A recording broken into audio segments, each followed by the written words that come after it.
진심으로 환영합니다.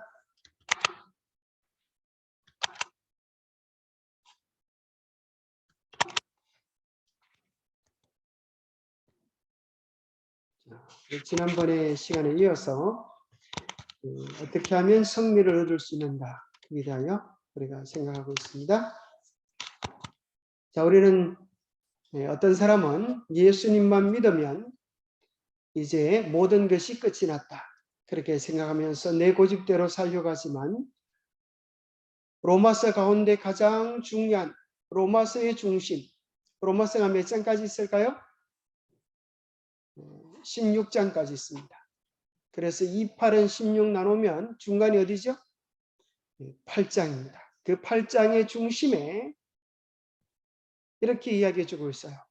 너희가 육신대로 살면 반드시 죽을 것이로되. 이것은 아이들이 말 안 들으면 부모들이 엄포를 놓으면서 너 죽어 그렇게 하는 마음은 떨린 거예요. 실제로 그런 것입니다. 이것은 안 믿는 사람에 대한 것이 아니라 누구에 대한 얘기라고요? 예수님을 믿는 사람들, 예수님을 개인의 구주로 영접한 사람들일지라도 그들의 마음속에 뭐가 있다는 거예요? 싸움이 있다는 거예요. 누구와 누구의 싸움이 있어요? 육신과 성령의 싸움. 여러분 속에 있습니까?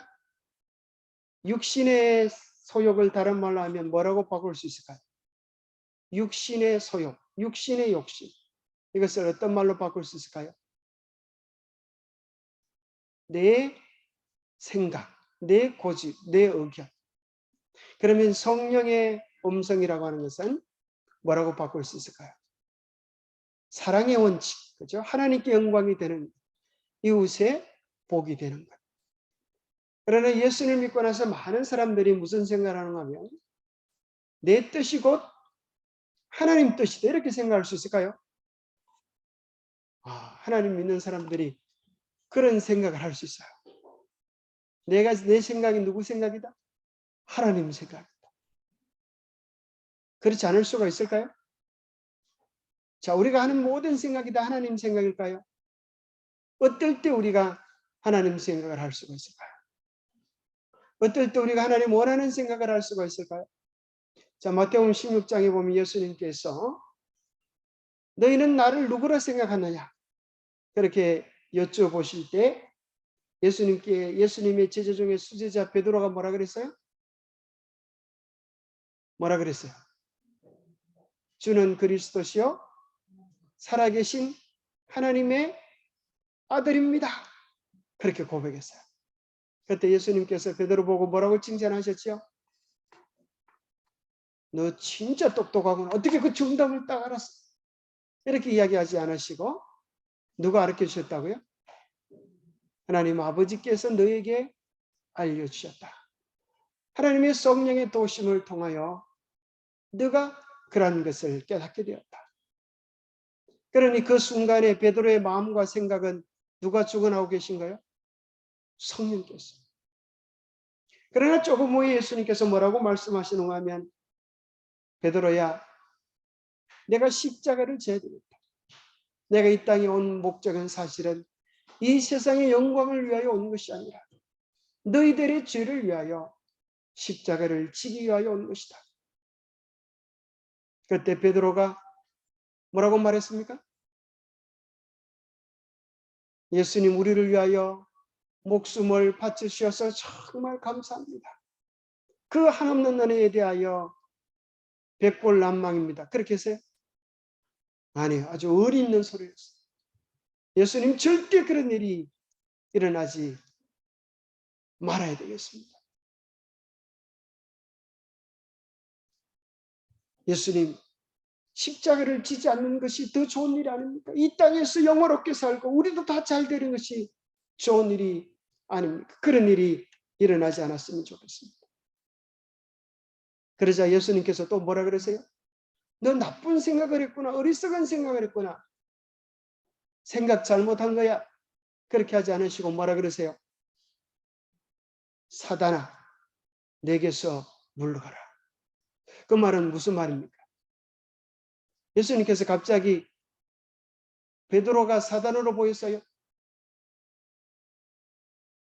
조금 전까지 누구의 자녀였는데?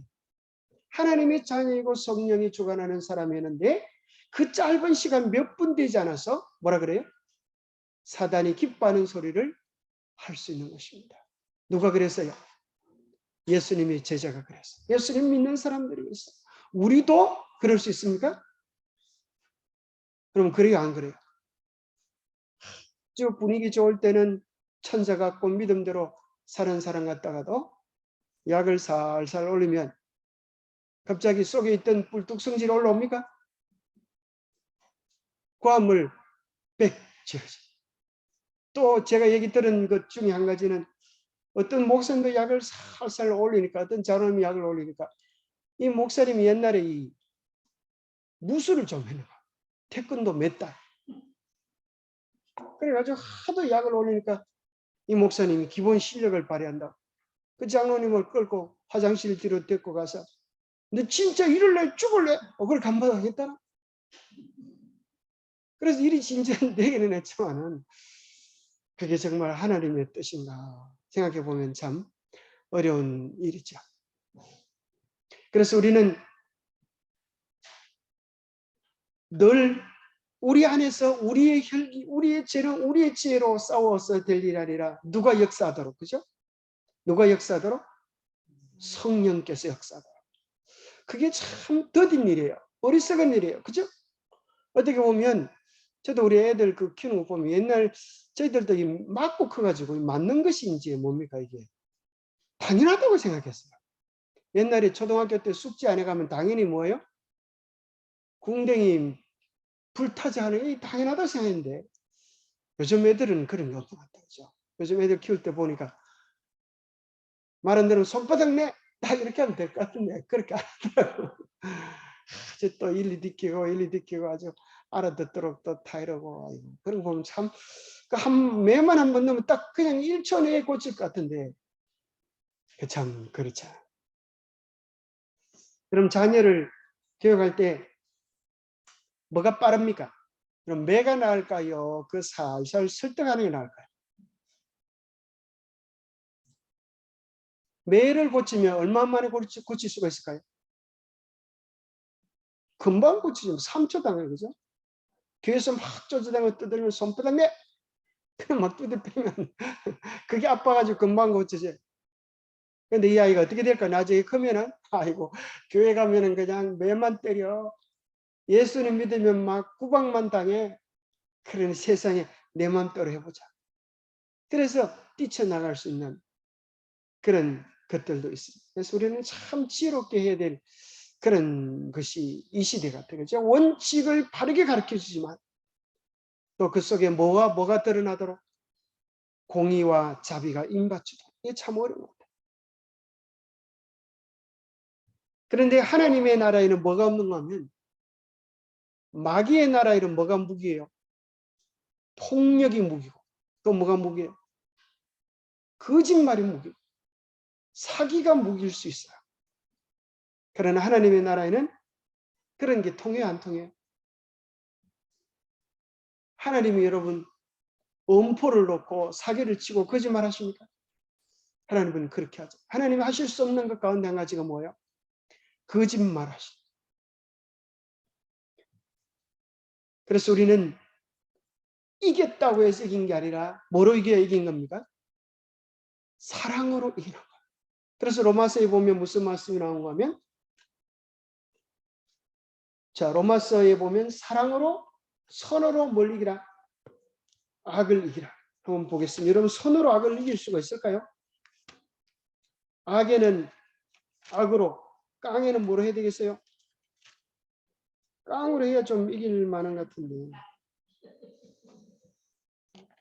자, 여기 보니까 로마서 12장 21절에 보니까 악에게 지지 말고 뭐로 이기라? 선으로 악을 이기라. 그러면서 20절에 바로 앞절에 보니까 내 원수가 줄이거든 먹이고 목마르거든 마시게 하라. 그리함으로 내가 숯불을 그 머리에 쌓아 놓으리라.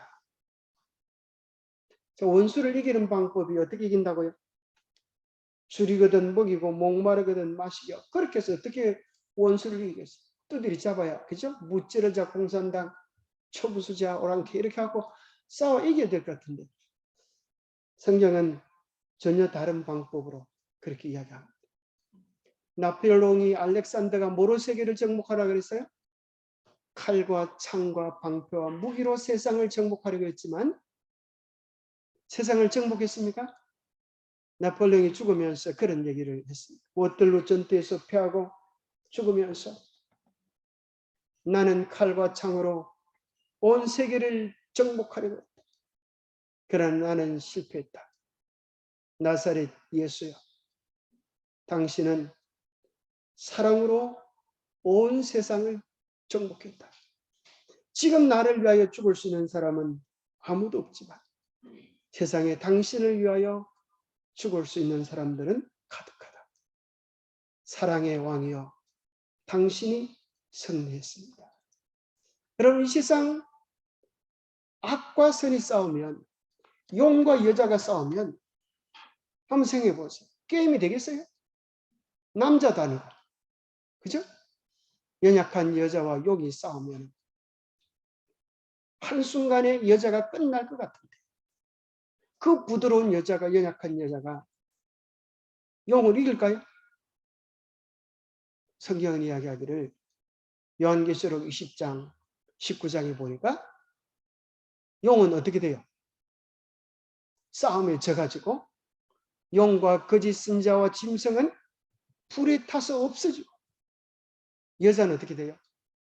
이겨가지고 어린 양과 함께 웨딩 마치를 울리는 이야기로 끝이 납니다.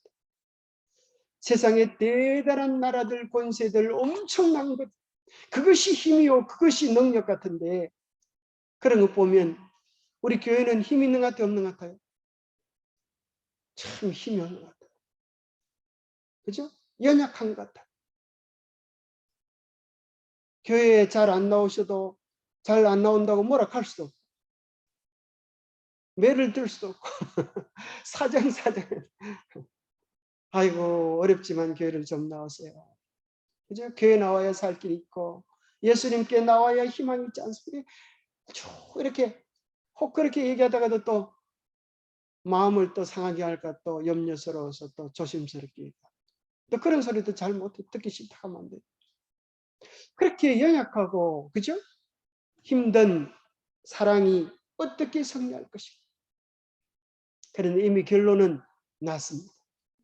십자가에서 예수님이 뭐를 이겼어요? 사랑으로 이긴 것입니다. 사랑이 능력인 것입니다. 사랑만이 무엇을 독차지할 수 있는가 하면 우리의 마음을 사로잡을 수 있기 때문에. 그래서 칼로 예수님을 믿는 사람들을 죽이러 칼로 예수님을 향하여 돌진했던 사울을 예수님은 어떻게 하셨어요? 그래 너 나랑 칼싸움하자 그렇게 하시는 것이 아니라 빛으로 임하셔서 사울을 끌어안아 주셨어요.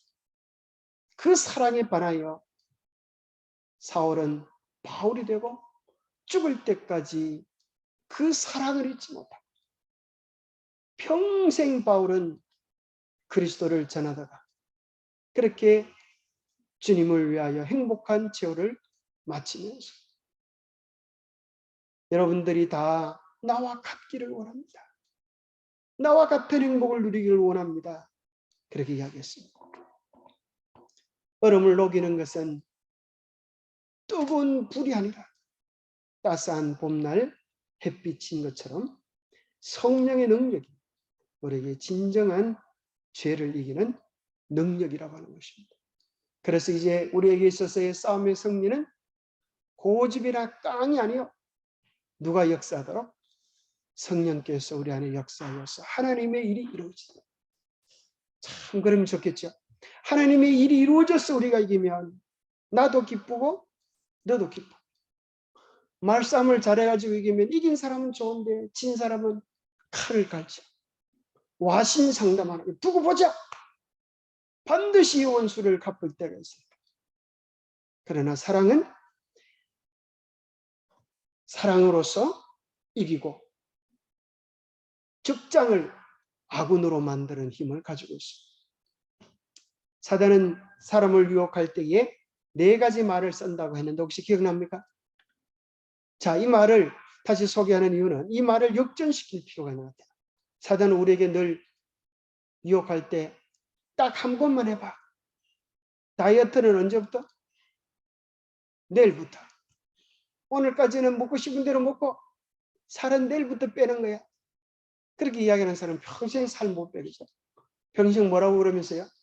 다이어트는 내일부터. 내일이면 집을 지으리. 그러다가 이제 인생을 마쳐. 이걸 뒤집으면 어떤 말이 돼요?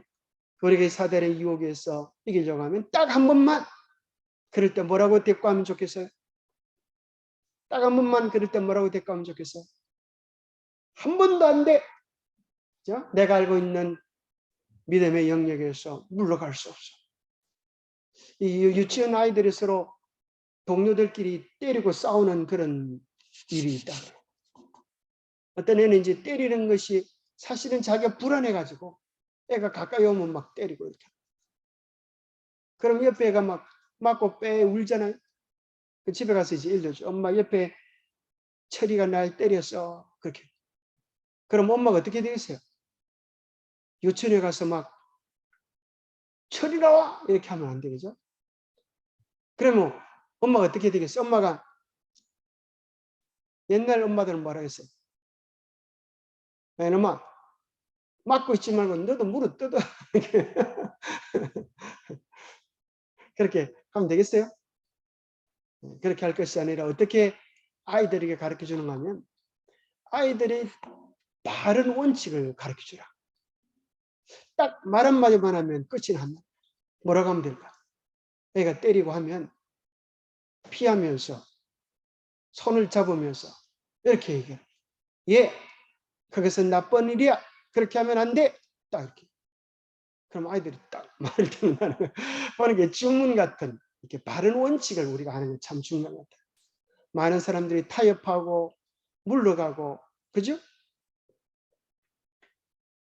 그렇게 할 때에 우리 마음속에 뭐가 있어야 돼요? 신호등이 분명해야 돼요. 빨간 불인지 파란 불인지 해도 되는지 안 해도 되는지 우리가 막연하면 그죠? 우리가 분명하지 않으면 세상은 경고를 받을 수 없는 것입니다. 우리는 딱 한 번만 이렇게 물러가다가는 우리의 영적인 경계선이 점점 물러나요. 그래서 우리가 성령 충만하면 무슨 일이 벌어질까요? 이 경계가 점점 더 어떻게 돼요? 빛으로 나가게 돼요. 그래서 그런데 사람마다 정하는 경계는 다 같을까요? 틀릴까요? 그게 틀려요. 내가 가지고 있는 경계선으로 다른 사람에게 강요하면 될까요? 안 될까요? 특별히 눈에 띄는 원칙이 경우에는 이야기해 줄 수 있겠지만 많은 경우에 이렇게 쉽게 검을 끌 수는 없는 것들이 많을 때가 있어요. 그럴 때 우리는 지혜롭게 그렇게 할 필요가 있는 것 같아요. 마치 옛날 유명한 아주 큰 사장이 자기 운전수 드라이버를 구하는데 물어봤어요. 자네는 절벽이 있다고 하면 그게 얼마만큼 가까이 갈 수 있는가? 첫 번째 운전사가 뭐라 그럴까요? 저는 운전을 잘하기 때문에 아주 차 바퀴를 갖다가 한 50cm 가까이 가면서도 갈 수 있습니다. 합격했을까요? 불합격했을까요? 불합격! 야, 너 뭐라 그랬는데 나갔어? 50cm 불합격했다. 두 번째 온사람이 뭐라고 하면 나는 그럼 3cm 해야 되겠다. 3cm, 저는 3cm, 절벽 3cm 가까이 운전할 수 있습니다. 사장이 뭐라 그럴까요? 야, 너 실력 대단하구나. 불합격. 그런데 마지막에 들어온 사람은 별로 운전을 잘 못하는 것 같아요. 너는 몇 cm까지 가까이 갈 수 있냐? 뭐라고 하면 정답일까요? 가급적이면, 저는 가급적이면 안전한 쪽으로 운전하겠습니다. 사장이 빙그레 웃으면서 합격! 그게 합격 아니겠어요? 어떤 사람들은 늘 그런 경계선 쪽에서 왔다 갔다 하려는 사람이 있어요. 내가 어떻게 하면 멸망받지 않을 그 지점에서, 어떻게 하면 겨우 구원받을 지점에서 왔다 갔다 하려고 하지 말고 그리스도의 넓은 가슴으로 뛰어들어서 충만한 믿음의 은혜를 우리가 누리게 되기를 바랍니다. 두 번째 마귀는 뭐라 그러는가 하면 이 정도는 괜찮아. 그러면서 점점 타협을 하려고 하지만 우리는 어떻게 되겠어요? 이 정도가 아니야. 마치 이것이 누구와의 싸움이에요? 모세와 바로의 싸움 아니에요? 우리가 백성들을 이끌고 우리 백성 내 백성을 애굽에서 보내라. 그렇게 이야기하니까 바로가 뭐라 그러는가 하면 장정들만 데리고 첫 번째는 멀리 가지 마라. 그렇게. 그 다음에 가면 장정들만 데려가. 그럼 모세가 그래 어른들만 가겠다 그랬습니까? 아니다. 우리는 싹 데려가는 거야. 그럼 사람만 가고 재물을 놔둬. 싹 데려가는 거야. 그래서 결국 이스라엘 백성들이 모든 사람들이 다 떠나는 것이 출애굽이듯이 마귀도 우리의 다리를 붙잡는 것입니다. 마귀는 또 누구나 다 하는 것인데 하면서 우리의 핑계를 대고 마지막에 아무도 모르잖아. 그런 핑계를 대면서 우리를 유혹한다 그랬어요. 자, 아무도 모르잖아. 그럴 때 우리는 뭐라고 답변해야 되겠어요? 뭐라고 답변해야 되겠어요? 요셉의 정신. 요셉이 뭐라 그랬어요? 하나님 앞에서 내가 어떻게 이 큰 죄를 범할 수 있겠는가? 그래서 우리가 하나님 앞에서 살아가는 삶의 자세, 그걸 네 글자로 뭐라 그런다고요? 하나님 앞에서. 그걸 코람데오라 그럽니다. 코람데오. 하나님 앞에서. 우리의 모든 일거수일투족이 하나님 앞에 있다고 하는 사실을 기억하는 것. 그 정신으로, 그 마음으로. 또 마태복음 1장에 나오는 임마누엘, 하나님이 우리와 함께 계신다 하는 그런 마음으로 우리의 매일을 살아가야 할 것입니다. 그래서 이제 한마디로 그리스도인의 삶을 이야기하면 육신을 따르지 않고 영을 따라 행하는 삶이다. 육신을 따르지 않고. 그래서 우리는 결국 두 부류의 삶을 사는데 하나는 육신의 소욕을 따라 살면 성령을 거스르게 되고 성령을 따라 살면 육신을 이기게 된다. 결국 인생은 익어가는 것이다. 늙어가는 게 아니라 익어가는 것이다. 어느 편으로요? 어느 편으로든지. 그죠? 그래서 이런 얘기가 있잖아요. 우리의 내면에는 두 마리의 늑대가 살고 있는데 한 마리는 검은색인데 이것은 악이다.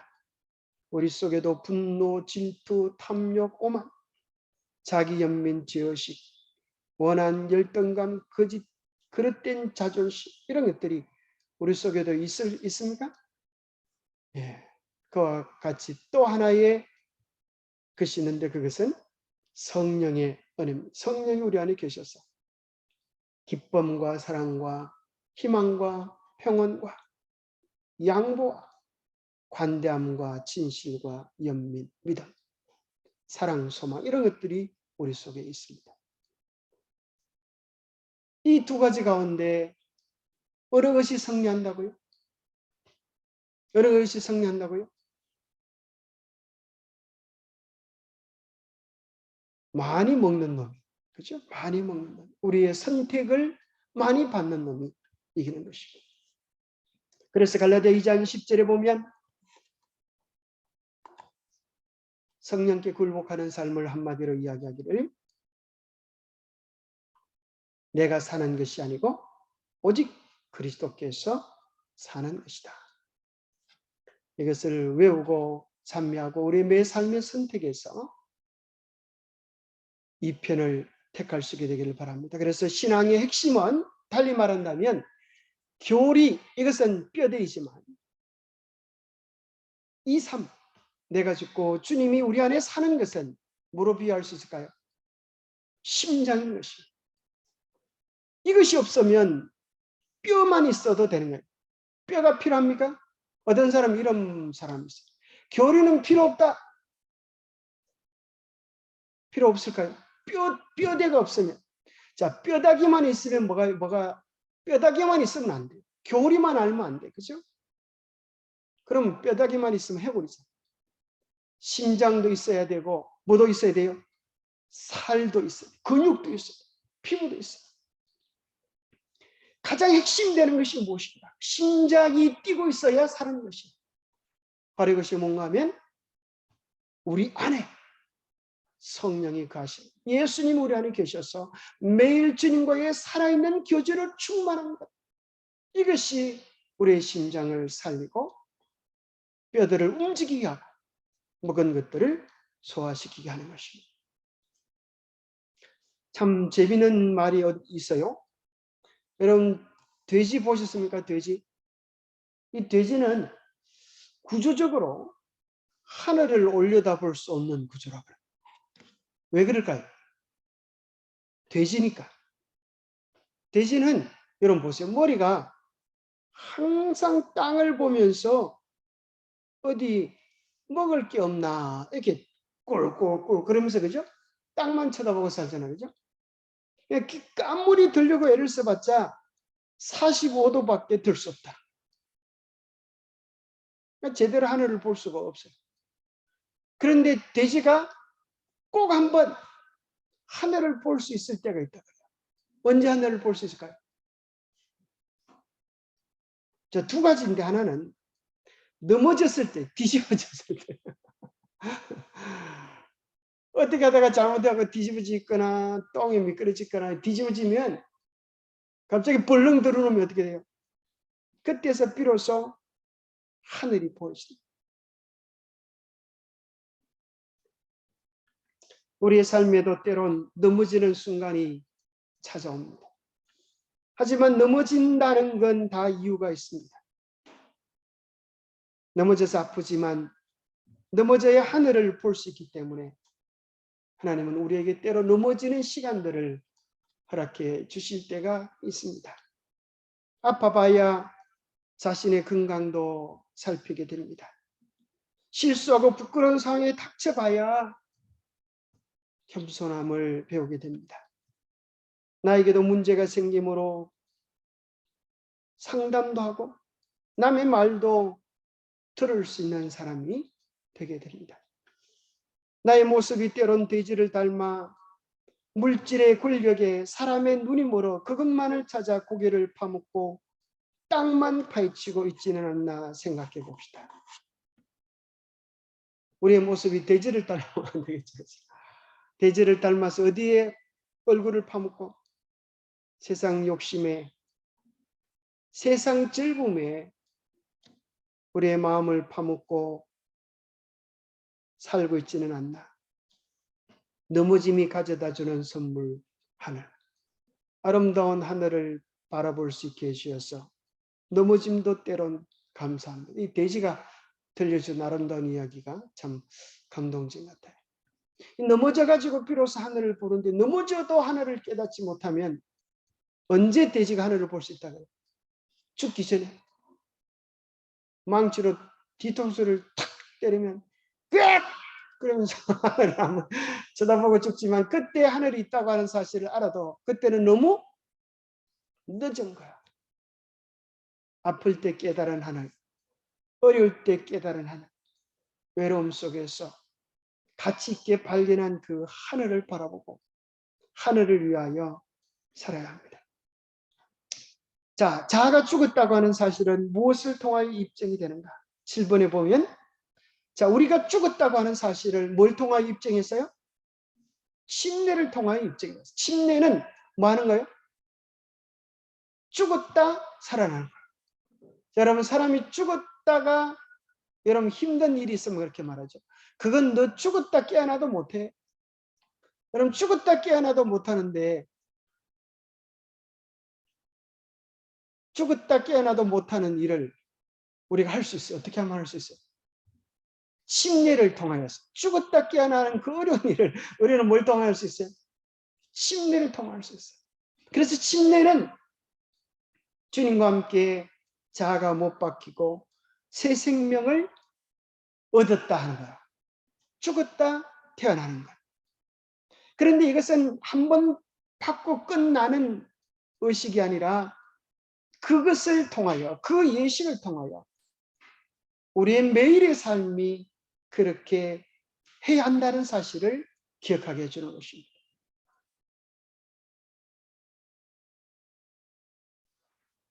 그래서 사도 바울은 이야기하기를 우리는 얼마나 자주 죽어야 하는가? 얼마나 자주 죽어야 하는가? 고린도전서 15장 31절에 보니까 사도 바울은 고백하기를 형제들은 내가 그리스도 예수 우리 주 안에서 가진 바 너희에게 대한 나의 자랑을 두고 단언하노니 나는 언제 죽어요? 날마다 죽노라. 이것이 사도 바울의 고백입니다. 사도 바울은 하나님의 사람입니까? 하나님의 사람, 성령 충만한 사람도 뭐예요? 날마다 죽어야 합니다. 아니 그가 날마다 죽었기 때문에 하나님의 사람으로 살아갈 수 있었습니다.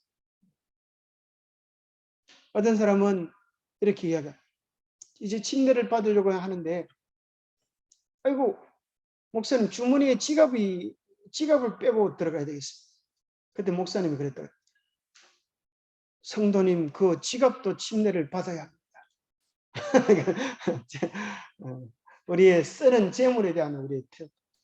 그런데 어떤 사람은 또 이제 꼭 그런 풍자적인 얘기죠. 침례를 받을 때 여러분 어디를 가리고 들어가요? 물속에? 코와 입을 가리고 이제 들어가기 때문에. 침례를 받고 나도 입이 거듭나지 못해가지고 자꾸 자기 소리만 한다. 불평불만이 많은 이유가 뭔가 하면 입이 거듭나지 못했다. 다분들이 침례식 할 때 코를 붙잡고 자동으로 들어가더라고요. 입도 침례를 받았다. 물론 이제 풍자적인 얘기지만 우리의 모든 것들이 죽고 새롭게 태어나는 그것이 날마다의 경험 속에서 이루어져야 한다는 것이다 하는 것을 바울은 고백해 주고 있습니다. 그래서 예수님은 우리의 마음의 왕이 되어서 매일 우리 안에서 자라나야 합니다. 그래서 거듭난다고 하는 것이 뭔가 하면 자 싹이 발화되는 것, 이것이 거듭남입니다. 그렇죠? 거듭나는 것은 반드시 뭐로 이루어져요? 찢어지는 거예요. 그렇죠? 뭐가 찢어져요? 깨지는 거예요. 부수어지는 거예요.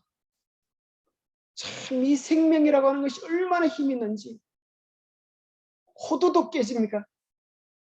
그죠? 아보가도로 이것도 깨져가지고 그 속에서 싹이 돋아나는 걸 보면서 이야 참 생명이란 힘이 있구나. 생명이 있으면 뭐가 깨져요?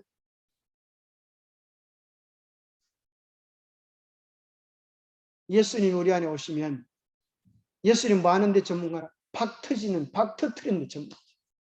사단에 뭘 터뜨렸어요? 사단의 머리를 깨뜨렸어요. 예수님 우리 안에 오시면 우리의 뭐가 터져야 돼요? 박이 터져야 돼요.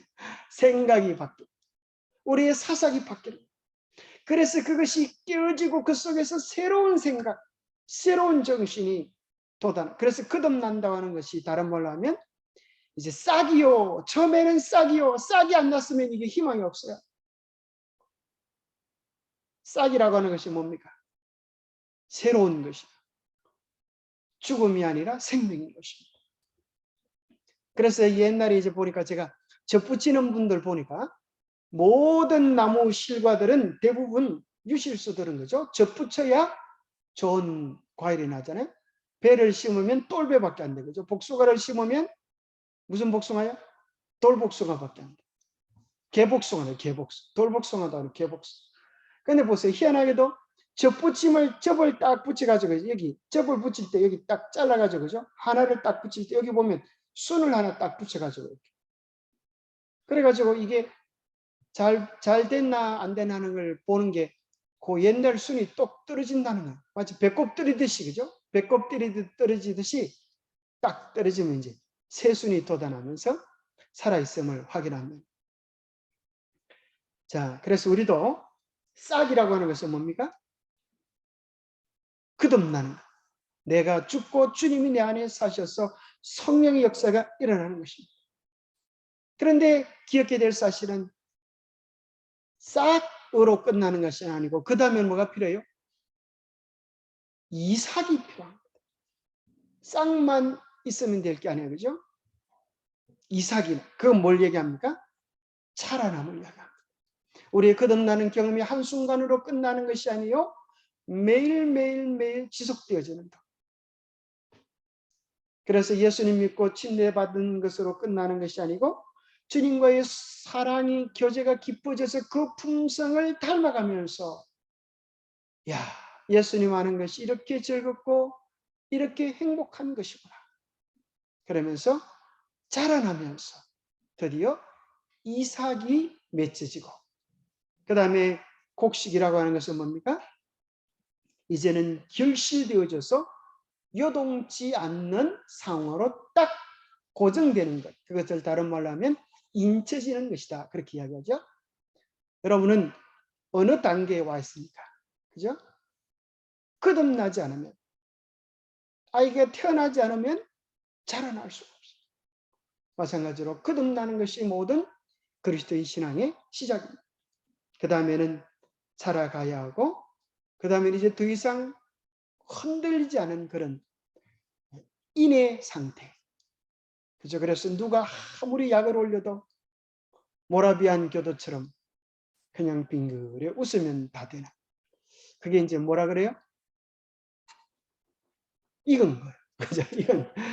그래서 우리가 전도할 때 고구마 전도법이라 그러잖아요. 고구마 전도법은 어떻게 한다는 거예요? 젓가락으로 고구마 익었나 안 익었나 쿡 주시 본다는 거잖아. 그죠? 저 사람이 교회에 관심 있나 없나 물어보는 거예요. 아저씨, 교회 다니세요? 아저씨, 예수님 믿으세요? 이렇게 물어보는 거예요. 그럼 그 사람이 영 쓸데없는 소리 그렇게 하면 뭐라고 뭔 줄 알아요? 아이고 저놈의 고구마 생고구마구나. 다음에 또 한 번 더 찔러봐야지. 그렇게 이제 물어보고 그 다음에 그쪽에서 생고구마인 줄 알면 어떻게 되겠어요? 예수님 믿으면 너무 좋아요. 제가 기도하겠어요. 이렇게만 하면 된다는 거예요. 그런데 주문해 오듯이 하면 이거 참 좋은 말 같아요. 예수님 믿으면 참 좋아요. 기도해 드릴게요. 이렇게. 다음에 또 한번 지나가다 물어보고 아저씨 교회 다니세요? 이렇게 자꾸 물어보면 찔러보는 거죠. 그럼 이제 익은 고구마들은 어떨까요? 나도 좀 요즘 신앙을 해야 되겠다고 생각이 들어요. 이렇게 하면 이제 익은 고구마. 어떤 사람은 정말 말 한마디 듣고 그죠? 교회 따라오는 사람도 있잖아요. 안 그래도 내가 교회 가고 싶었는데 어떻게 하면 저 같은 사람도 교회 나갈 수 있을까요? 이렇게 하면 이제 그런 고구마는 이제 그냥 데리고 와서 이제 그냥 먹으면 되는 거죠. 그죠? 그런 것처럼 우리도 하나님의 백성으로 익은 날, 익은 날을 찔러보는 것이 있어요. 마귀가 자꾸 찔러봐요. 저 사람이 내 편인가 남의 편인가. 뭐라고 찔러봐요? 자꾸 약을 올려보는 거예요. 약을 올려볼 때 우리가 어떻게 되겠어요? 약이 붙으면, 약이 올라가면 저놈 아직 멀었구나. 마귀가 이제 우리 편이구나. 근데 약을 올려도 어떻게 하면 싱긋이 웃고 그죠? 그렇게 아무 일이 없었다는 듯이 제 갈 길을 가면 저 사람은 이제 하늘 백성으로 익어가는구나. 그런데 익어가기 전에 반드시 뭐가 와요? 늦은 비가 왔어. 그죠? 늦은 비가 와서 결실한 늦은 비가 와서 그 사람들을 통하여 마지막 역사를 이루는 것입니다. 그래서 우리의 삶에는 자라남이 있어야 되는데 이 자라남은 언제까지 자라요? 언제까지 자라요? 언제까지 자랄까요? 그리스도에게 이르기까지 자라가라. 그랬어요. 그리스도에게 이르기까지 자라가라. 근데 이 말은 참 아주 수수께끼 같은 말이에요. 어떤 사람이 이렇게 말했어요. 나는 그리스도와 똑같다. 이 사람 잘 자란 거예요? 잘못 자란 거예요? 크게 잘못 자란 거예요. 그 사람 뭘 모르는 거예요? 그리스도에 대해서 잘 모르는 거예요. 그리스도가 얼마나 온유하고 자비롭고 완전한 분인지를 잘 모르기 때문에 감히 누구한테 자기를 비교? 예수님과 자기를 똑같다 이렇게 말하면 큰일 나요. 그래서 우리는 늘 뭐라고 얘기할 수밖에 없어요? 예수님을 닮아가고 있습니다. 저는 공사 중입니다. 길 가다 보면 팻말을 세워놨잖아요. 공사 중 통행에 불편을 끼쳐서 죄송합니다. 주인 100 이렇게 적어놨죠. 저는 옛날에 그거 보고 주인은 다 백시인 줄 알았어. 아따, 백시들은 부자도 많네. 그래 생각했었는데 그런 뜻이 아니더라고요. 우리가 다 공사 중이죠. 여러분 완성되면 손 한번. 그래서 여러분들이 공사하려고 하면 뭐예요? 길도 파헤치고 다른 사람 가는 길에 불편하게 하잖아요. 그래서 때로 우리는 예기치 않게. 자, 여러분 한번 손 한번 들어볼까요? 자, 나는 교회에 다니면서 교인들에게 마음의 상처를 받은 적이 있다. 한 번이라도 있다 그러면 손 한번 들어봐. 한번 손 한번 들어봐. 자, 안무락하게 갈 때려가 손 한번 들어봐. 네, 손을 내리시고 나는 그럼 다른 사람들에게 상처를 줘본 적이 있다. 그러면 손 한번 들어봐. 예, 이렇게 하면 많은 사람들이 나는 상처받았다. 이게 손을 많이 들고 상처 준 적이 없다. 말이 잘 안 나는 것 같아요. 자, 무슨 소리 하려는지 아시겠어요? 갑자기 헷갈리는. 자, 상처받은 사람이 훨씬 많아요. 교회. 상처 준 사람은 적어요. 왜 그럴까요?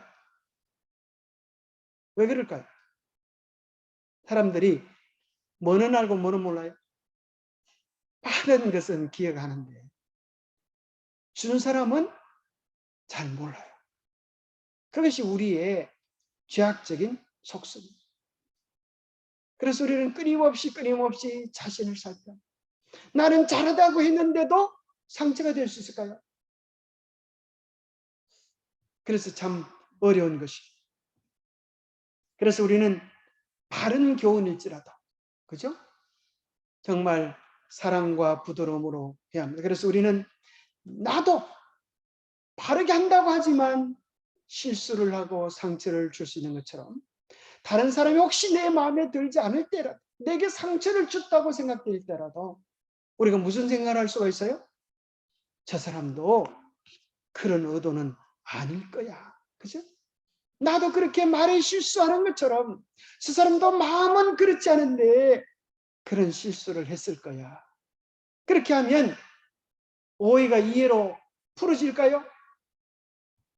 5 빼기 2는 5 빼기 3은인가요? 오해할 것도 3번 생각하면 이해가 되고 2 더하기 2는 사라 그런 것처럼 이해하고 이해하면 사랑이 됩니다. 그런데 마귀는 두 가지 뜻이 있다 그래서 지난번에 기억하죠. 자, 여러분 복습입니다. 마귀라고 하는 것은 무슨 뜻이 있다 그랬어요? 마귀. 귀에 와서 간질간질하니까 무슨 뜻이 있어요? 마귀. 귀에 와가지고 이러면서 이제 얘기하는 마귀인데 뭐라고 얘기할까요? 이간질시키는. 그죠? 그래서 참 희한하게도 싸움이 일어났다. 그래서 두 사람 데려와 보면은 이 사람 말하고 저 사람 말이 똑같아요? 아니요, 다 틀려요. 그럼 그 중간에 뭐가 와전되는데 그 와전시킨 놈이 누굴까요? 마귀인 것입니다. 그래서 우리는 마귀가 우리의 사이를 이간질시키지 못하도록 형제들의 마음에 사랑의 마음만 품고 예수님에 대한 사랑의 마음만 품고 모든 관계를 이해하려고 애를 써야 하는 것입니다. 마귀는 두 번째 마귀는 그런 뜻이고 사단은 무슨 뜻이라 그랬어요? 사탄은 무슨 뜻이라고요? 사단 병력. 그죠? 그 많은 병력을 가지고 대적대항 그런 뜻이 있어요. 자, 이제 잊어버리지 않겠죠. 연관을 시켰으니까. 그죠? 사탄은 무슨 뜻이라고요? 하나님의 뜻을 대적하는 자, 반항하는 자. 오늘날 이 시대에는 마귀를 자랑으로 삼는가 하면 반항하는 것을 자랑으로 삼아요. 그렇습니까? 옛날에는 부모님이 이렇게 얘기하면 예 이렇게 했는데 요즘 시대는 그죠? 말도 못한 놈이 우리 손자 보니까 말도 못한 놈이 이제 말 배워가지고 아는 말이 몇 개 없는데 할 줄 아는 거 싫어. 싫어요. 아이고 참 군밤은 때릴 수도 없고 아주 안타까울 때가 있어요. 뭐예요? 우리의 아름다운 성품은 뭐가 아니라 반항이 아니라 뭐예요? 순종인 것입니다. 그리스도인의 특징은 하나님의 마지막 남은 시대의 백성들의 특징은 뭐예요? 순종인 것입니다. 우리는 결코 불순종함으로 잡종에 이르러서는 될 일이 아닌 것입니다. 자, 우리가 실패하고 곁길로 갈 때 하나님은 어떻게 해 주시는가? 만일 너희가 죄를 범하지, 자, 자녀들아 내가 이것을 너희에게 써면 너희로 죄를 범하지 않게 하려 합니다. 만일 누가 죄를 범하여도 아버지 앞에 우리에게 대언자가 있으니 곧 의로우신 예수 그리스도시라. 이게 참 감사한 표현이죠. 하나님께서 우리에게 죄를 범하지 않도록 도와주시고, 죄를 범하면 국물도 없다 이렇게 이야기하지 않으시고, 죄를 범하면 누가 계셔요? 대언자가 계셔요. 우리를 대신하여 용서해 주시는 분이 계시기 때문에 그분 앞에 나가서 우리의 죄를 뭐 해야 된다? 자복하고 회개해야 한다. 그러면 이 말은 아이고 용서해 주시니까 또 자꾸 죄를 지으면 되겠네. 재미로 죄를 짓지 뭐. 또 회개하면 되는데 뭐. 그럼 되겠어요, 안 되겠어요? 그것은 마치 뭐 같은가 하면 서커스 할 때 보면, 서커스 할 때 보면은 참 아찔아찔하잖아요? 그럼 서커스 보셨습니까?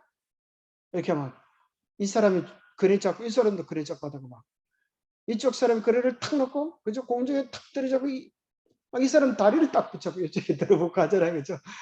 근데 만약에 그때 땅바닥에 혹시 다리를 붙잡다가 못 붙잡으면 어떻게 될까요? 땅바닥은 뭐예요?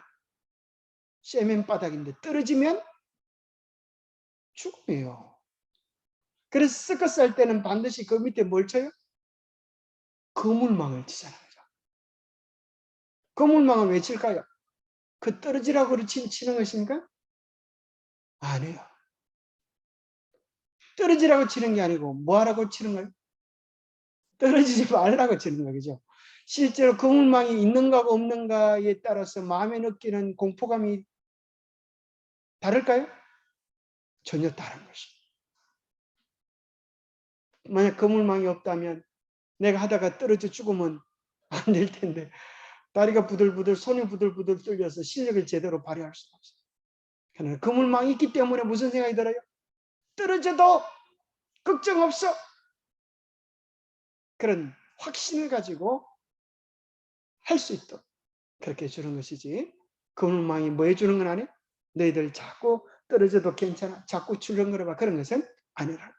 그래서 우리에게 매일매일 주님께로 나아가면서 주님의 그 은혜가, 주님의 믿음, 우리로 하여금 죄를 미워하게 하고 주님께로 속하게 합니다. 11번에 보면 우리가 전적으로 주님 앞에 헌신하며 살아갈 때 주님은 우리에게 무슨 약속을 해주시는가 하면 이제 하나님은 우리 안에서 우리를 도와주시겠다. 참이 감사한 일이죠. 마치 유명한 여러분 체조 선수가 여러분에게 체조 철봉을 갖다 한 바퀴 뺑그려 돌면서 딱 떨어지면서 이렇게 하는 거야 보여주고 여러분 따라해보라 그러면 할 수 있겠습니까? 아이고 보고도 못해. 네, 보고도 못합니다. 그죠? 그러나 우리 안에 그죠? 뭐가 있으면 능력이 있으면 힘이 있으면 그 일이 가능한 것입니다. 그래서 이제 주님은 빌보스 2장 13절에 보면 어떻게 우리를 도와주시는가 하면 같이 한번 읽어보겠습니다. 시작. 너희 안에 행하시는 이는 하나님이시니 자기의 기쁘신 뜻을 위하여 너희에게 소원을 두고 행하게 하시나니. 참 감사하죠. 우리 안에 행하시는 분이 누구시라고요? 하나님이시. 하나님이 우리 안에 계셔서 우리 안에 소원을 주시는 어떤 소원을 주시는가? 어떻게 하면 하나님의 기쁨이 될까? 내가 어떻게 하면 주님의 즐거움이 될까? 내가 무엇을 드려야 우리 주님 기뻐하실까? 그런 생각을 하면서 좋은 생각이 들면 그건 누가 주시는 생각이다? 우리 주님 주신 생각이다. 주님께서 우리 안에 소원을 두고 행하게 하십니다. 또 때로는 우리 안에 드는 생각일지라도 베드로의 생각처럼 우리의 이기심을 위하여 내 자신의 유익만을 위하여 생각을 할 때도 있습니다. 그런 생각, 우리 안에서 생각이 돋아난다고 해서 다 주의 생각은 아닙니다. 그럴 때 우리는 성령께 굴복해야 합니다.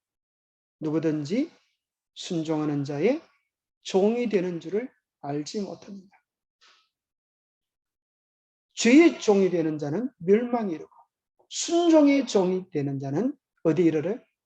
의에 이르고 구원과 생명에 이르는 것입니다. 참 여기서 감사한 것은 성령이 우리 안에 계시면 무슨 마음이 생겨요? 자발적 마음, 자원하는. 시편 51편에 보면 사도 다윗이 회개 기도하면서 뭐라 그래요? 하나님이여 나에게 무슨 마음을 주사? 자원하는 마음을 주사. 자원하는 마음을 주사. 주님의 성령이 우리 안에 있으면 우리 안에서 자원하는 마음이 생겨요. 누가 시켜서 하는 일이 아니라 기뻐서 즐거워서 주님을 위하여 우리의 마음을 바치게 됩니다. 그래야 우리 속에 젬된 본성은 이제 사라지고 우리 속에 또 다른 하늘의 성품이 자라게 됩니다. 그런데 우리가 주님 오시는 그날까지 우리 속에 두 가지 본성이 있어요. 죄에 대한 뿌리와 하늘에 대한 본성이 싸우다가 이 뿌리가 완전히 뽑혀지는 것은 언제 뽑혀요? 우리 주님 오실 때 완전히 뽑히게 돼요. 그 전까지는 우리가 다 완전하지 않고 그 싸움이 계속되는 것입니다. 하나님은 그분의 자녀들 안에 어떻게 거하시는가? 이게 정말 중요한 말씀이죠. 뭘 통하여? 성령을 통하여. 그는 진리의 영이라 세상은 능히 그를 받지 못하나니 이는 그를 보지도 못하고 알지도 못하니라. 그러나 너희는 그를 아나니 그는 너희와 함께 거하시며 또 너희 속에 계시겠습니다. 누구를 통하여? 성령을 통하여. 우리의 마음 안에 하나님께서 거하시겠다. 참 감사하죠. 그래서 우리의 마음에 성령을 통하여 성령을 모시고 우리는 살아갈 수 있습니다. 성령이 우리 안에 계실 때 우리는 순종의 생애를 살아갈 수 있습니다. 어떨 때 우리에게 성령의 선물을 주시는가? 악할지라도 좋은 것을 자식에게 줄 줄 알거든 하물며 너희 하늘에 계신 아버지께서 구하는 자에게 성령을 주시지 않겠는가? 성령을 어떻게 구하라고요? 지속적으로 간절히 아침마다 필요될 때마다 성령께서 나를 주관해 주시기를 구하십시오. 구하라 그러면 너희에게 주실 것이요. 찾아라 그러면 찾을 것이요. 두드리라 그러면 열릴 것이니 하나님께서 구하는 자에게 성령을 주시지 않겠느냐. 우리는 성령을 통하여 승리해야 되겠습니다. 하나님께서 우리의 영적인 행복을 어떻게 이끌고 계신가? 참 감사한 사실은 빌보스 1장 6절에 보면 우리 안에서 착한 일을 시작하신 그분께서 이제 그리스도 예수의 날까지 이루실 줄을 우리는 확신하노라. 공동번역에 보면 이것은 나의 신념입니다. 이렇게 합니다. 내가 믿는 것은 이것입니다. 우리 속에서 선한 일을 시작하신 그분께서 우리 자신을 주님께 온전히 드릴 때 우리가 지금 자라가고 있지만 그리스도 예수의 오실 그날까지 우리 안에서 그 선한 일을 완성하실 것을 내가 믿습니다. 지금은 연약하지만 하나님의 아들이 나타나는 그날에 우리가 그와 같이 될 줄을 아는 것은, 그죠? 요한일서 3장에 나오죠? 우리가 그와 같을 줄을 아는 것은 얼마나 놀라운 영광입니다. 이것은 우리에게 있어서 큰 축복입니다. 계시록 22장 4절에 보면 우리가 매일매일 순종의 삶을 살아가는 자들이 될 때, 우리가 순종하는 자가 될 때, 그의 얼굴을 볼 터이요.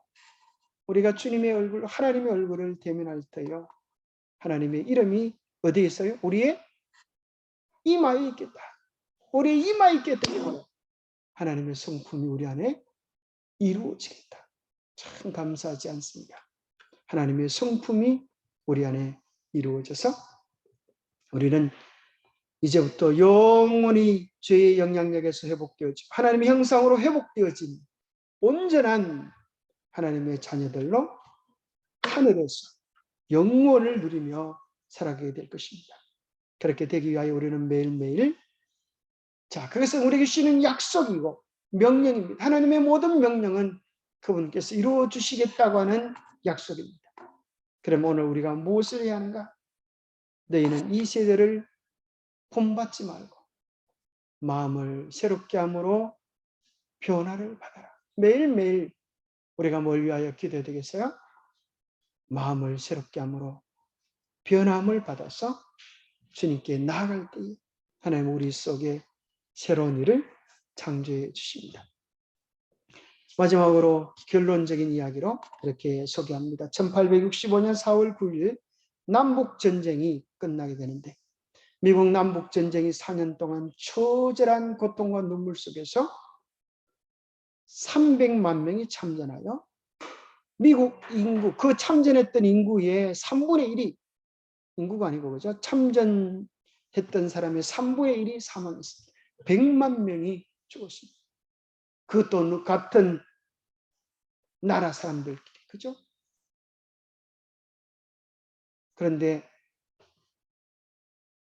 1865년 4월 9일 리 장군이라고 하는 사람이 다 포위가 되어서 도무지 이제 싸웠다가는 더 고집부렸다가는 더 많은 희생자만 생길 것을 깨닫고 항복함으로 이 전쟁이 끝이고 평화가 오게 된 것입니다.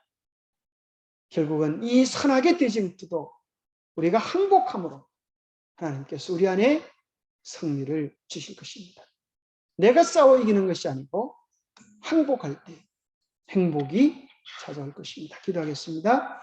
하나님 아버지, 이 선악의 싸움의 전쟁터 속에 우리가 서 있습니다. 우리가 스스로 싸우고 우리가 이겨버리게 했던 어리석은 우리의 시도를 이제 내려놓게 하여 주시옵소서. 우리는 싸울 힘이 없습니다. 재간이 없습니다. 능력이 없습니다.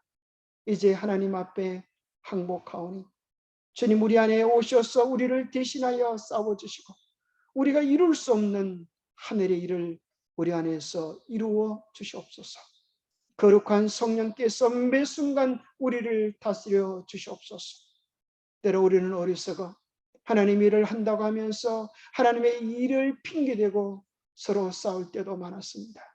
오 주님, 우리를 불쌍히 여겨주시고 하나님의 일을 하나님의 방법으로 사랑과 화평을 이루며 주님을 기쁘시게 할 수 있도록 도와주시옵소서. 매일 우리를 성령 안에서 새롭게 빚어주시옵기를 우리 주 예수 그리스도로 머지하여 간절히 간구하옵나이다. 감사합니다.